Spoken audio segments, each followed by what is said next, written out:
From the Encyclopedia Britannica, 11th edition, entry on Prussia. Prussian fire discipline. On approaching the enemy, the marching columns of Prussians wheeled in succession to the right or left, passed along the front of the enemy until the rear company had wheeled.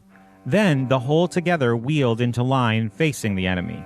These movements brought the infantry into two long, well-closed lines. Parade ground precision obtained thanks to remorseless drilling. With this movement was bound up a fire discipline more extraordinary than any perfection of maneuver. Peloton Führer was opened at 200 paces from the enemy and continued up to 30 paces, when the line fell on with the bayonet. The possibility of this combination of fire and movement was the work of Leopold, who by sheer drill made the soldier a machine capable of delivering, with flintlock muzzle-loading muskets, 5 volleys a minute. The special Prussian fire discipline gave an advantage of 5 shots to 2 against all opponents. The bayonet attack, if the rolling volleys had done their work, was merely presenting the check for payment, as a German writer put it. The particular utopia American believers chose to bring to the schoolhouse was Prussian. The seed that became American schooling 20th century style was planted in 1806, when Napoleon's amateur soldiers bested the professional soldiers of Prussia at the Battle of Jena. When your business is renting soldiers and employing diplomatic extortion under the threat of your soldiery, losing a battle like that is pretty serious. Something had to be done. The most important immediate reaction to Jena was an immortal speech, the Address to the German Nation, by philosopher Johann Fichte, one of the influential documents of modern history leading directly to the first workable compulsion schools in the West. Other times, other lands talked about schooling, but failed to deliver. Simple forced training for brief intervals and for narrow purposes was the best that had ever been managed. This time would be different.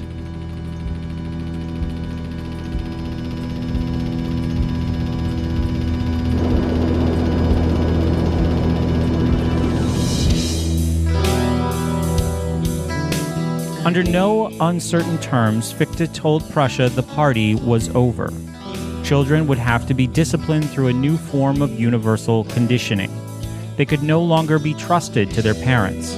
Look what Napoleon had done by banishing sentiment in the interests of nationalism.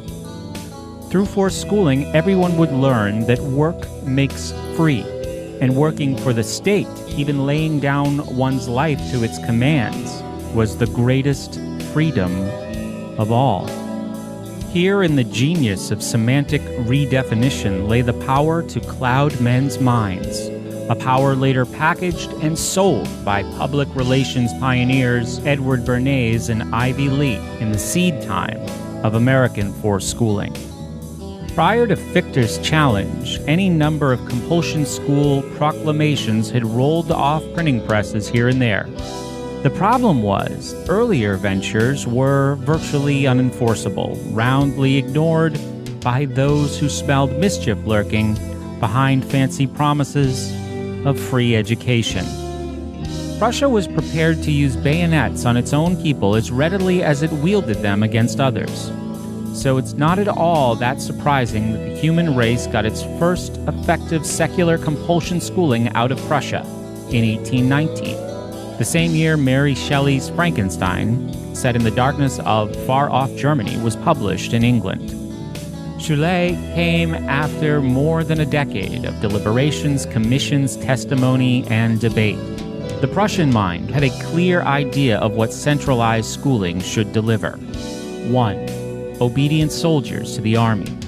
2. Obedient workers for mines, factories, and farms. 3.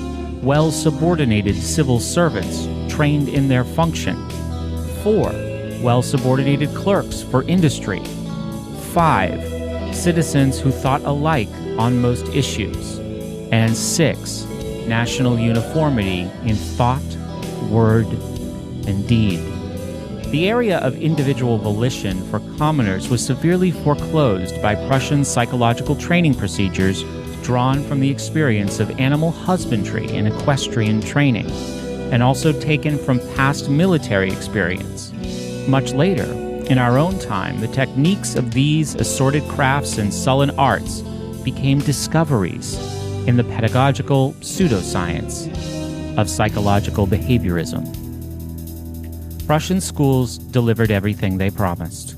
Every important matter could now be confidently worked out in advance by leading families and institutional heads, because well-schooled masses would concur with a minimum of opposition. The tightly schooled consensus in Prussia eventually combined the kaleidoscope German principalities into a united Germany, after 1,000 years as a nation in fragments.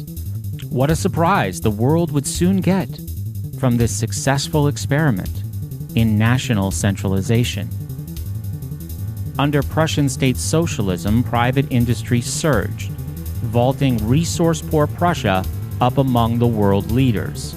Military success remained Prussia's touchstone, even before the school law went into full effect as an enhancer of state priorities. The Army Corps was the principal reason for Napoleon's defeat at Waterloo, its superb discipline allowing for a surprisingly successful return to combat after what seemed to be a crushing defeat at the Little Corporal's hands just days before. Unschooled, the Prussians were awesome. Conditioning in the classroom promised to make them even more formidable. The immense prestige earned from this triumph reverberated through an America not so lucky in its own recent fortunes of war, a country humiliated by a shabby showing against the British in the War of 1812. 30 years after Prussia made state schooling work, we borrowed the structure, style, and intention of those Germans for our own first compulsion schools. Traditional American school purpose, piety, good manners, basic intellectual tools, self-reliance, etc., was scrapped to make way for something different. Our historical destination of personal independence gave way slowly to Prussian purpose schooling, not because the American way lost in any competition of ideas, but because for the new commercial and manufacturing hierarchs, such a course made better economic sense. The private advance towards nationalized schooling in America was partially organized, although little had ever been written about it. Orestes Brownson's journal identifies a covert national apparatus, to which Brownson briefly belonged, already in place in the decade after the War of 1812. One whose stated purpose was to Germanize America, beginning in those troubled neighborhoods where the urban poor huddled and where disorganized new immigrants made easy targets, according to Brownson.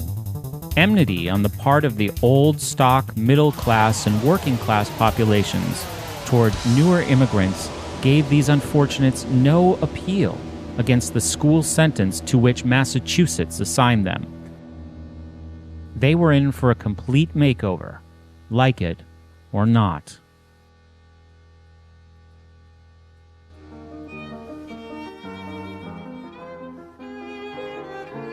Much of the story, as it has been written by 1844, lies just under the surface of Mann's florid prose in his 7th annual report to the Boston School Committee. On a visit to Prussia the year before, he had been much impressed, so he said, with the ease by which Prussian calculations could determine precisely how many thinkers, problem solvers, and working stiffs the state would require over the coming decade. Then, how it offered the precise categories of training required to develop the percentages of human resource needed.